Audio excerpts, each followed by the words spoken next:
हर हर महादेव। ओम नमः शिवाय। देखो, मन की शक्ति और तुम्हारी शक्ति, हाँ, ये दोनों में बहुत फर्क है। आज तक तुम ऐसा जानते आए या फिर तुम्हें ऐसा जनाया गया है कि मन के अंदर असीम शक्ति होती है। मन की शक्ति से ही तुम नियंत्रित होते हो, तुम केंद्रित होते हो अथवा तुम संचालित होते हो। परंतु वास्तविकता ये नहीं है। मन की शक्ति विस्तृत शक्ति है, जो बिखरा हुआ है, जो फैला हुआ है। परंतु जब यही शक्ति केंद्रित हो जाती है, एक केंद्र पे स्थित हो जाती है, तो वहाँ तुम्हें अपनी शक्ति की अनुभव होती है, अपने शाश्वत स्वरूप का अनुभव होता है। यहाँ एक बात हमेशा ध्यान रखना, ठीक है, कि मन की शक्ति सीमित है परंतु तुम्हारी शक्ति असीमित है। मन की शक्ति संकुचित है परंतु तुम्हारी शक्ति विस्तृत है। हाँ, मन की शक्ति से तुम कार्य नहीं करते हो, अपितु मन कोई भी क्रिया करने के लिए तुम्हारी ही शक्ति का प्रयोग करता है।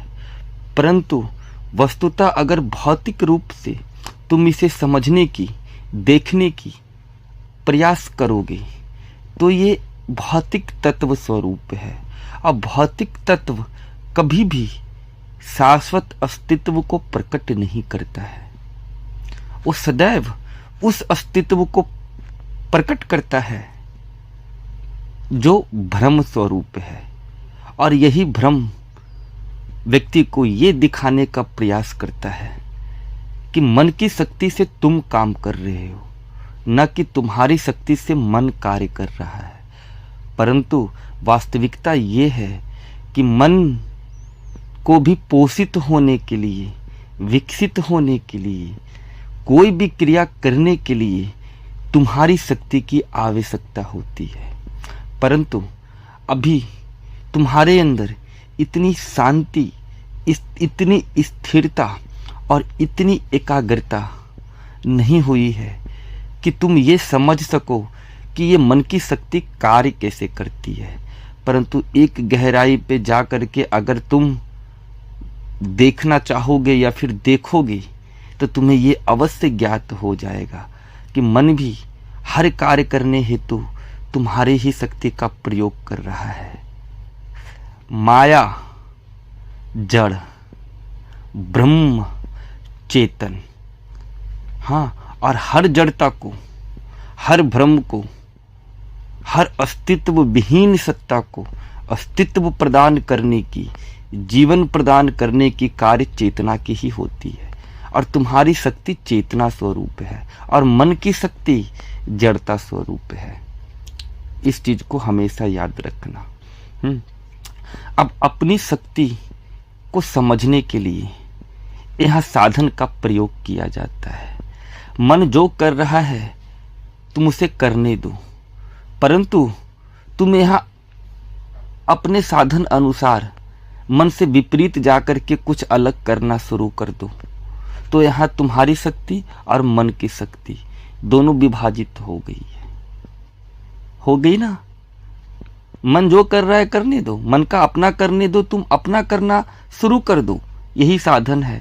और जैसे जैसे तुम्हारी ध्यान, तुम्हारी एकाग्रता, तुम्हारी झुकाव जो मन कर रहा है उसके साथ ना हो करके जो तुम कर रहे हो उसके साथ जुड़ना प्रारंभ कर दे, तब तुम देखोगे कि तुम्हारी शक्ति क्या है।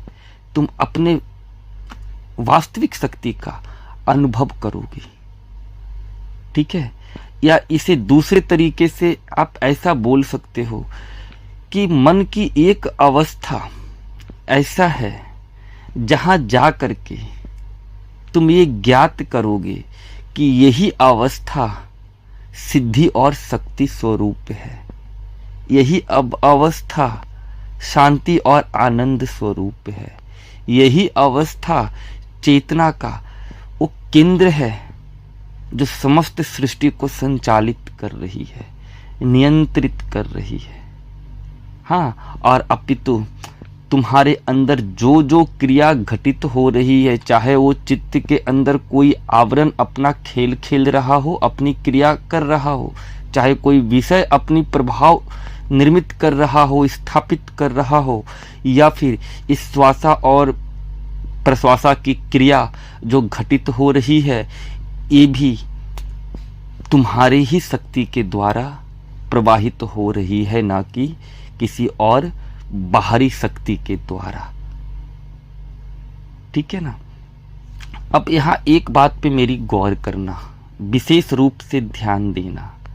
अभी जो मन कर रहा है, तुम्हारी स्वीकृति उसके साथ अपने आप चली जा रही है, अथवा मन जो भी कार्य कर रहा है, तुम उस कार्य के साथ बिल्कुल जुड़े चले जाते हो, उसके साथ बंधे चले जाते हो। इसीलिए तुम्हें मन की शक्ति ही अपनी शक्ति ज्ञात होता है, परंतु जैसे ही तुम अपने आप को मन से, शरीर से, बुद्धि से, चित्त से अलग करोगे, तो तुम्हें ये ज्ञात हो जाएगा कि तुम्हारी शक्ति असीम है, अनंत है, और उस असीम और अनंत शक्ति का प्रयोग तुम्हारा मन के अंदर स्थित विषय, भाव निरंतर उसी शक्ति का प्रयोग करके अपने आप को विकसित और पोषित कर रहा है, और तत्पश्चात वो उसी शक्ति के द्वारा तुम्हारे ऊपर अपना प्रभाव स्थापित कर ले रहा है, नियंत्रित कर ले रहा है, तुम्हें और तुम्हारे इंद्रियों को संचालित कर रहा है। समझ गए ना। तो यहाँ एक साधन का प्रयोग करो, मन का अपना करने दो, तुम अपना करना प्रारंभ करो, और तब तक करते रहो जब तक तुम्हारी ध्यान, तुम्हारी एकाग्रता और तुम्हारी झुकाव तुम्हारे द्वारा किया गया साधन, तुम्हारे द्वारा किया गया क्रिया के साथ जुड़ने नहीं लगे, एकाकार नहीं होने लगे। हाँ, जैसे ही तुम्हारे द्वारा किए गए साधन पे तुम्हारी झुकाव, तुम्हारी एकाग्रता और तुम्हारी ध्यान जानी शुरू हो जाएगी, वैसे वैसे ही जो क्रिया अनियंत्रित रूप से तुम्हारे अंदर अनेकों हलचल कर रही है, अनेकों स्पंदन कर रही है, अनेकों खेल खेल रही है, अनेकों माया और प्रपंच रच रही है, ये सभी को जो शक्ति प्राप्त हो रहा है, वो उसे प्राप्त होना बंद हो जाएगा, और वो सभी शक्ति, सभी ऊर्जा तुम्हारे उस साधन को प्राप्त होने लगेंगे जो साधन तुमने अपनाया है, जो क्रिया तुमने अपनाया है।